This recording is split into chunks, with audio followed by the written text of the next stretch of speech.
मैं डॉक्टर संतोष कुमार उपाध्याय अभिनव भारत एकेडमी में आपके समक्ष पुनः उपस्थित हूँ। अंतर्राष्ट्रीय स्तर पर पर्यावरण संरक्षण के विकास के प्रयास एवं स्टॉकहोम सम्मेलन 1972 का वीडियो लेकर के मैं आपके समक्ष उपस्थित हुआ हूँ,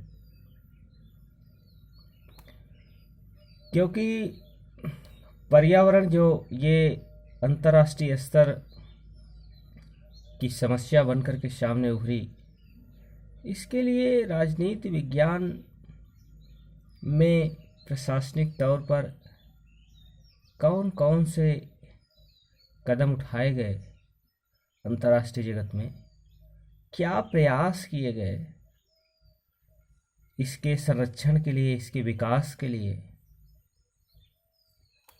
तो पर्यावरण संरक्षण और विकास के संबंध में अंतर्राष्ट्रीय स्तर पर विशेष रूप से यूएन के प्रयास बाध्यकारी एवं अनुनयात्मक हैं। दोनों दृष्टियों से किए गए हैं। बाध्यकारी दृष्टि से इस बात के प्रयास किए गए हैं कि पर्यावरण के संरक्षण के लिए अंतर्राष्ट्रीय कानूनों का निर्माण किया जाए और राज्य उसको माने, उस कानून को। अनुनयात्मक दृष्टि से संयुक्त राष्ट्र की ओर से राज्यों से इस बात की पहल करने की अपील की जाती है कि उनके यहाँ पर्यावरण का विकास किया जाए और उसको असंरक्षित और दूषित होने से रोकने के लिए कारगर कदम भी उठाए जाए। यद्यपि 1949 के लेका सेकस सम्मेलन में जो संसाधनों के प्रयोग और संरक्षण के विषय में पहला वैज्ञानिक सम्मेलन था, इस बात पर बल दिया गया कि प्रकृति के उपकरण नैसर्गिक हैं और इनको नष्ट नहीं किया जाना चाहिए। फिर भी यह एक तथ्य है कि अभी तक अंतर्राष्ट्रीय अभिकरणों से बीते वर्षों में मानवीय पर्यावरण की समस्याओं पर बहुत कम ध्यान दिया है। हाल ही में व्यापक तथा अधिक समन्वित प्रयासों पर बल देना शुरू हुआ है। इसके लिए स्टॉकहोम 1900 सम्मेलन 1972 में हुआ था, स्टॉकहोम में, और ये महत्वपूर्ण सम्मेलन पर्यावरणात्मक पतन की समस्या को दूर करने तथा मानवीय पर्यावरण को संरक्षित करने, सुरक्षित बनाने तथा सुधारने के प्रति अंतर्राष्ट्रीय चिंता का विश्व स्तर पर स्टॉकहोम में अनुभव किया गया, जहां मानवीय पर्यावरण पर संयुक्त राष्ट्र का सम्मेलन आयोजित किया गया, जिसमें 133 देशों ने भाग लिया। इस सम्मेलन की मेजबानी करने में स्वीडन की सरकार को आंशिक रूप से बढ़ते हुए उस विषैले प्रभाव से प्रेरित किया जिससे चिड़िया व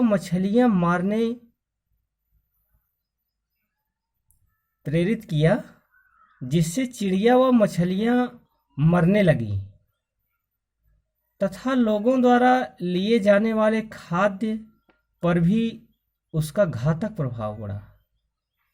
इसके फलस्वरूप राष्ट्रीय स्तर पर इस संकट से निपटने के लिए अभियान चला तथा 1966 में इस देश में बढ़ते हुए विषैले प्रभाव के संकट पर अंतर्राष्ट्रीय सम्मेलन का आयोजन किया गया। 1968 तक आर्थिक व सामाजिक परिषद तथा महासभा के बहुत से प्रतिनिधियों ने स्वीडन सरकार के इस प्रयास के प्रति अनुक्रिया व्यक्त की कि पर्यावरणीय समस्या पर बृहद दृष्टिकोण अपनाने हेतु ऐसा सम्मेलन बुलाया जाए इस सम्मेलन के लिए बृहत स्तर पर तैयारियां की गई। इसने संयुक्त राष्ट्र के तत्कालीन महासचिव यूथांट का विशेष ध्यान आकृष्ट किया। संयुक्त राष्ट्र के बाहर वाले समूहों ने भी इस कार्य का समर्थन किया। इसका उद्घाटन संयुक्त राष्ट्र के तत्कालीन महासचिव ने 5 जून 1972 को किया। 16 जून को सर्वसम्मति से यह विकल्प पारित किया गया कि मानव जात के लिए एक आदेशित लक्ष्य के रूप में वर्तमान तथा भावी पीढ़ियों के खातिर मानवीय पर्यावरण की सुरक्षा करने, उसका बचाव करने तथा उसे सुधारने के लिए सभी देशों द्वारा उपयुक्त कदम उठाए जाएं। इसने मानवीय बस्तियों तथा जनस्वास्थ्य, प्रादेशिक पर्यावरण व्यवस्थाओं, पर्यावरण तथा विकास, सागरों, ऊर्जा तथा प्राकृतिक संहारों से संबंधित विषय क्षेत्रों पर 109 सूत्री कार्य योजना को अपनाया। इसने 26 सूत्रों से युक्त एक महत्वपूर्ण घोषणा भी अपनाई, जिसमें कहा गया मानवीय पर्यावरण के परिरक्षण तथा उसकी समृद्धि में विश्व के लोगों का मार्गदर्शन करने तथा उन्हें प्रेरित करने के लिए एक समान दृष्टिकोण तथा समान सिद्धांतों की आवश्यकता पर विचार कर लेने के बाद यह घोषित किया जाता है कि मानव पर्यावरण का जीव तथा उसका निर्माता दोनों है, जो उसे भौतिक जीवन प्रदान करता है तथा उसे बौद्धिक, नैतिक, सामाजिक व आध्यात्मिक विकास के अवसर उपलब्ध कराता है। तो स्टॉकहोम सम्मेलन 1972 के साथ इस वीडियो के साथ यहीं तक। अगला वीडियो लेकर के आपके समक्ष मैं पुनः उपस्थित हूँगा। तब तक के लिए धन्यवाद।